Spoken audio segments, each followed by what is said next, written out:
अब next important हमारा difference है difference between double salt and complex salt. तो हम देख लेते हैं डबल सॉल्ट क्या होते हैं। Addition compound in solid state but ionise in components when dissolved in water. मतलब जो एडिशन कंपाउंड मतलब दो सॉल्ट होगा, दो मेटल के सॉल्ट हैं, मतलब कि दो मेटल के सॉल्ट रहेंगे सॉलिड स्टेट में, मतलब सॉलिड स्टेट में तो ये प्रेजेंट रहेंगे कॉम्बिनेशन के फॉर्म में, पर जैसे ही क्या होगा इनको डाल देंगे पानी में तो ये क्या हो जाएंगे, आयनाइज हो जाएंगे, मतलब डिसोसिएट हो जाएंगे।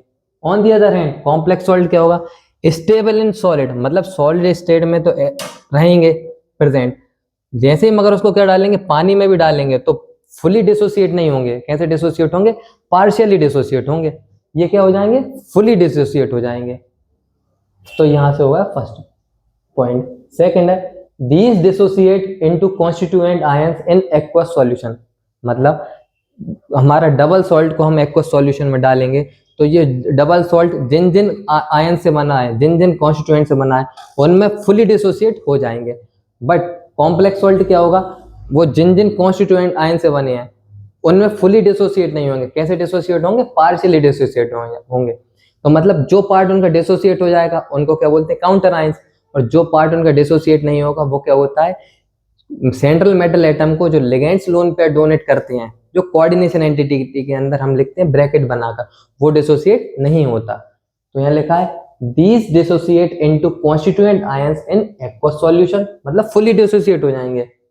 बट कॉम्प्लेक्स सॉल्ट क्या होगा, when dissociate in water form a complex ion, तो पानी में क्या करेंगे, डिसोसिएट पूरे नहीं होंगे, पार्शियली डिसोसिएट भी होंगे और क्या बना लेंगे, कॉम्प्लेक्स आयन बना लेंगे।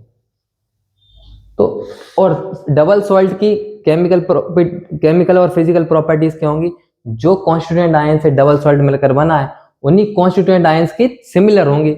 मतलब ये जो कॉन्स्टिट्यूएंट आयंस हैं इनकी जो केमिकल और फिजिकल प्रॉपर्टी है वही डबल सॉल्ट की केमिकल और फिजिकल प्रॉपर्टी होंगी। पर हमारा कॉम्प्लेक्स सॉल्ट है उसकी केमिकल और फिजिकल प्रॉपर्टीज किससे अलग होंगी, अपने कॉन्स्टिट्यूएंट आयन से, जिनसे मिलकर कॉम्प्लेक्स सॉल्ट बना है। कॉम्प्लेक्स सॉल्ट की केमिकल और फिजिकल प्रॉपर्टी उसी से क्या होंगी, different. Physical and chemical properties of complex compounds are quite different from constituent ions. Next है last point, the nature of bond is ionic. हमें पता है डबल सॉल्ट जब फुली डिसोसिएट हो रहे हैं तो पूरे का पूरा कैसा नेचर है, आयनिक। जब ये पार्शियली डिसॉल्व हो रहे हैं तो इसका क्या है, कुछ हिस्सा आयनिक है और कुछ क्या है, कोऑर्डिनेशन बॉन्ड। इसमें सेंट्रल मेटल आयन को लिगेंड्स क्या करते हैं, लोन पेयर डोनेट करते हैं, जिसे क्या बोलते हैं, कोऑर्डिनेट बॉन्ड। तो यहाँ क्या है, यहाँ बॉन्ड आयनिक है, यहाँ कौन सा बॉन्ड होगा, coordinate bond. In complex compound the bond present between the central metal ion and ligand is always coordinate. तो ये है हमारे 4 पॉइंट, ये दोनों भी हो गए। यहाँ हम सिंपली एक एग्जाम्पल भी दे सकते हैं। डबल सॉल्ट का एग्जाम्पल क्या दे सकते हैं हम, एग्जाम्पल हम दे सकते हैं पोटास एलम, जिसको हिंदी में बोलते हैं फिटकरी। वो क्या होता है, K2SO4 dot Al2SO4 whole थराइज dot 24H2O।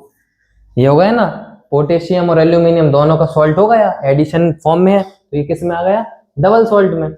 यहाँ कॉम्प्लेक्स सॉल्ट का एक सिंपल एग्जांपल क्या लिख सकते हैं, K4FeCN6। तो ये वाला काउंटर आयंस है, ये वाटर में डिसॉल्व इजीली हो जाएंगे। ये वाला जो पार्ट है कोऑर्डिनेशन एंटिटी के अंदर, ये डिसॉल्व नहीं होगा।